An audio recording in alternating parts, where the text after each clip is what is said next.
What if I told you one of Bach's most powerful organ fugues wasn't entirely his?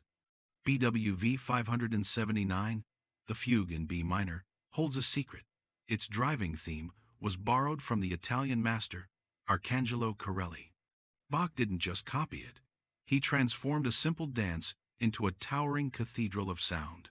Listen closely to Simon Preston's majestic performance on this organ. You'll hear the original theme, then the genius of Bach, as he weaves it into a dense, thrilling tapestry of sound. Don't just hear the notes.